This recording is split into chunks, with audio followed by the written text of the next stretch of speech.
What's up, guys? Welcome back to another video. We're back on the twin turbo G build. We're gonna take the engine out and I'll kind of explain to you guys what I have going on, and you guys gotta see this little janky situation we got going on for the steering shaft because one of the turbos hidden, but we gotta do what we gotta do. So let's get to it. All right, so the engine's back out and we're doing our last bit of mods and adding stuff before it goes in for the final time. We're also gonna put on these 5-bolt to 2.5 downpipe flanges. I put a banjo bolt over here because it was hidden. And what else we had to do, Nick? That's all I got. That's it, right? I think that's it. Tighten up this turbo, and then she can go back in permanently. So we're gonna do all that little stuff, and we see. Oh yeah, let me show you all the sketchiness over here. So the steering shaft was too tall, and the only solution we could come up with is just chop away at it and weld it up. I know some of y'all gonna hate, but just think about it. If it's welded, it's just as good as if it has a bolt in it, if not better. And I could still service it because this comes apart and slides up in there, so I'm not too worried about it. That's the easiest solution I come. Oh yeah, we gotta grind the turbo. The turbo right here is touching a slight bit, so we're gonna grind it off a little bit, make some extra clearance. But other than that, we should be good. All we needed is two subframe washers from I think those are actually Z diff washers. So hopefully this weekend we can get this thing at least fired up, so we don't have to push it anymore because I'm tired of pushing it. All right, cool. So we going back in. We had to mod the turbo a little bit, give it a little bit of good grinder right here. You know, clearance for the shaft. That's welded up and painted. You'll never know. And then hopefully this is in for the last time. Put wastegates on it, tighten stuff up, make it run. I don't know. We're gonna try. I hope so.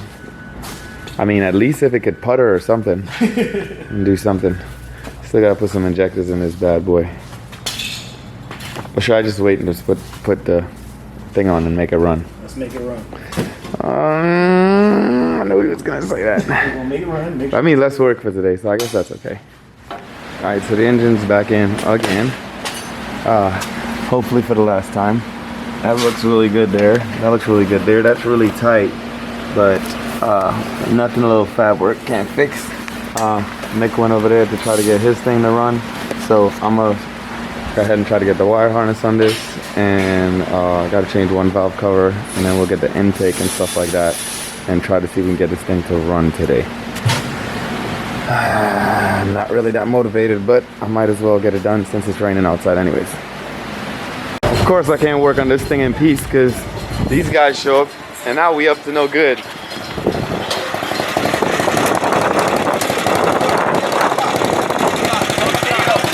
Uh-oh.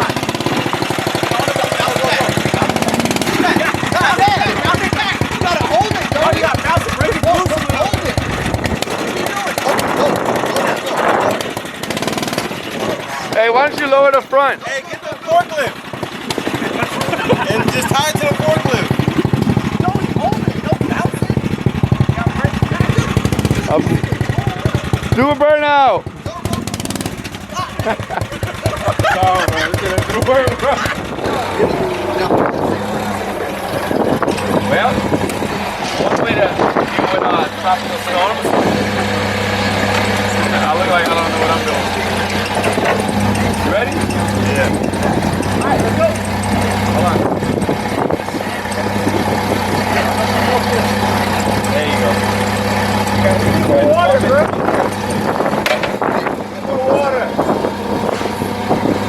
It's fine.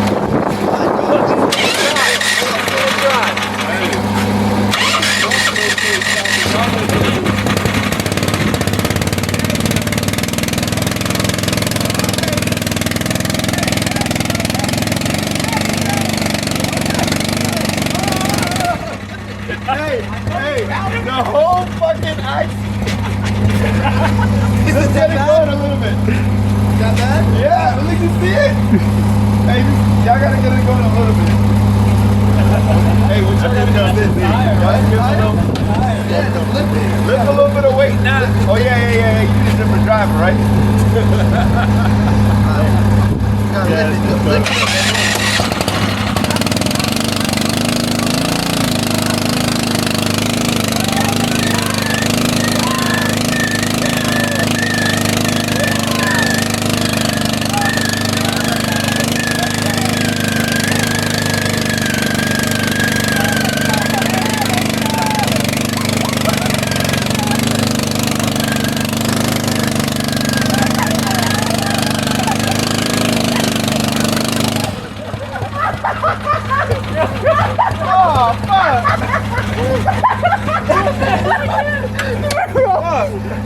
Well,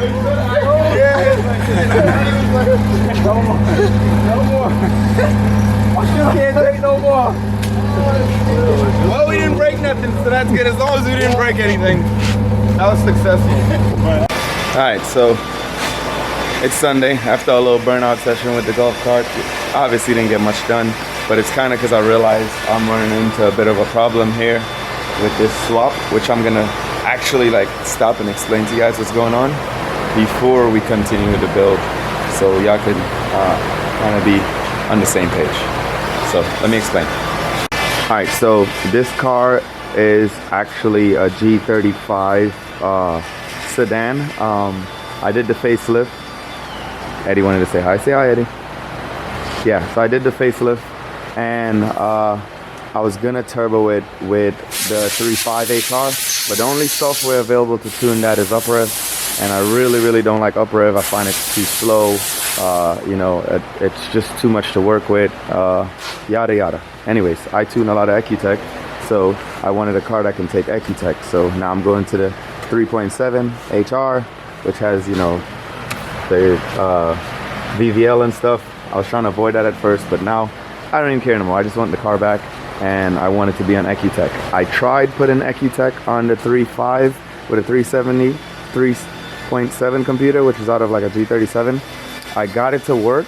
I just didn't get it to work well enough to where I trusted it to, you know, be, what should I say, to where I can tune it properly, and, you know, so I just kind of cut out on that, and now this is where we're at now. I'm gonna do 3.7 because I had an extra mode anyway. So 3.7 is in here now.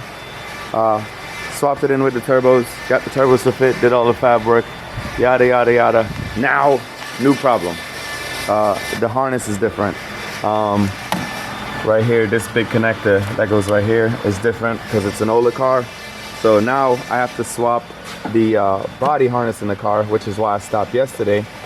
So we're gonna do that now. But luckily enough, we have a G37 coupe here, so we'll get the harness out of that and swap it into this, which brings us to where we're at right now. So we're gonna try to do that today, and hopefully we can get it up and running.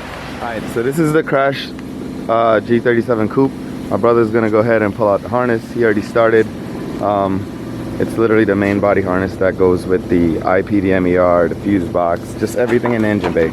So it's kind of like a step backwards, but we need to make it happen. So those of you that want to go from 3.5 to 3.5 HR, it's not just a straight swap. I probably should have did some research, but you know, hard-headed, I just went for it anyways. Plus, good thing I would have needed to wire up the VVL anyways. So yeah, this has all of it in it. We'll just, you know, get it done.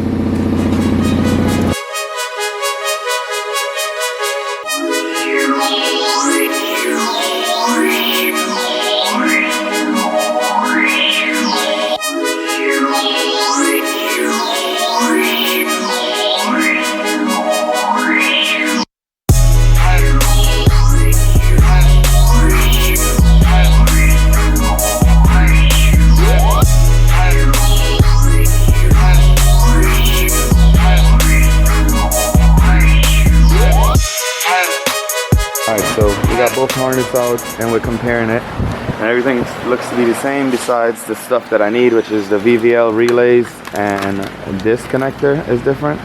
So now we're just gonna swap over all the good stuff from my car to this car because a couple stuff is broken, but then we'll be good. I got my dog Joey helping me. Probably like an hour and a half in. Not too bad. Yesterday I was procrastinating. I was thinking it's gonna take a lot longer, but not too bad. So anybody that wanna upgrade to 3.7 HR, you need to change the body harness in the engine bay, and it seems to plug up exactly the same in the car, so we should be good. It just has, obviously, a couple of these are more populated in this harness compared to the old harness. You can see how many is missing right there, so not too bad. We'll get it in here in a little bit. All right, cool. So we got the body harness back in. I did realize it has like 2 connectors in there that's a little bit different that I'm gonna have to fix. And I also realized, you guys see back there, it has like a little ECU. I think that's to control the VVL. So if you're doing a swap, make sure you got it. But everything's starting to go together. We got to swap the engine harness on now, and then the intake on, and then I guess we could look into trying to start this thing up. Alright guys, so the update. Wire harness is in, intake is on, ground's connected. It powers on, but it doesn't crank, and it also won't power off. So that's gonna kind of bring us to a stop here for this video, just because I gotta kind of, you know, use my brain a little bit, try to figure out what's going on, and I'm running out of time. So I'm gonna leave that alone for a second. I'm gonna take a break. This video is gonna end, and I'll think about it a bit, and then when I find a solution, we'll start the next video, because I mean, we can't go forward until it starts. No sense in making fabrication or anything if it doesn't run. So I'll update you guys next video. Appreciate you guys watching. Like, share, and subscribe. I'll see you next time.